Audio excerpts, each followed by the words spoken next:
बरेच वेगवेगळ्या प्रकारचे कार्यक्रम करतात, परंतु पृथ्वी आणि शिवानीची खरं तरी पहिलीच वेळ आमच्यासोबत कार्यक्रम करण्याची आणि जी काय तुम्ही धमाल आणली आहे दोघांनी, तर दोघेही माझे मित्र आहेत. बरे आमची मैत्री फेसबुकवरून झाली असेल, परंतु गेल्या अनेक वर्षापासून आम्ही संपर्कात आहोत. परंतु आज हा योग आला आणि श्री भगवंत महोत्सवाच्या योगाला हा योग आला, त्यामुळे खरंच खूप छान वाटलं. कसा वाटला परफॉर्मन्स बार्शीकर?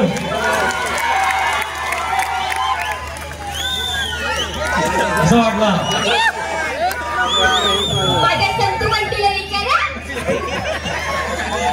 तुम्हाला कसं वाटलं बार्शीमध्ये येऊन? सगळ्यात आधी तुम्हाला बार्शीकरांचे खूप खूप आभार.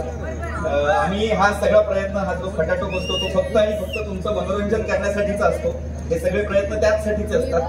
त्यामुळे आम्हाला नेहमी असं वाटतं की आम्ही तुमचं मनोरंजन करावं, पण त्याचबरोबर तुम्हाला आमच्या सोबत इथे आणावं, आणि म्हणून आम्ही बऱ्याचदा इन्व्हॉल्व्ह करत असतो. पण तुमचा प्रतिसाद इतका कमाल होता की आम्हाला पण ते करताना आणखी मजा येत होती.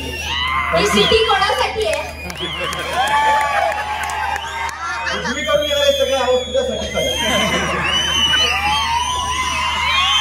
आणि कसं आहे की सगळ्या प्रेक्षकांना आपलंसं करून घेण्याची ताकद ही या विनोदवीरांमध्ये असते.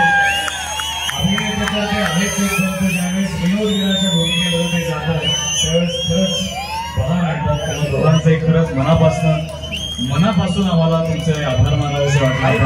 इथे आलं खूप आभार की तुम्ही फार प्रेमाने आमचं मनोरंजन एक्सेप्ट केलं.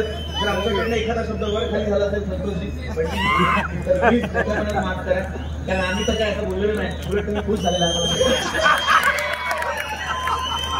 नाही. कारण काय, आम्ही ज्यावेळेस मगाशी खाली उतरलो होतो, पृथ्वी आणि शिवानी दोघे आलेले होते, त्यावेळेस संतोषजी आम्हाला सापडले. कारण काय, ते तिकडे आलेले होते हॉटेलवरती बघायला सगळी व्यवस्था नीट झाली की नाही, काय होतं. गेल्याही वर्षी येतात, याही वर्षी आले होते ते, तिथे आम्हाला सापडले आणि शिवानीने त्यांना पकडलं.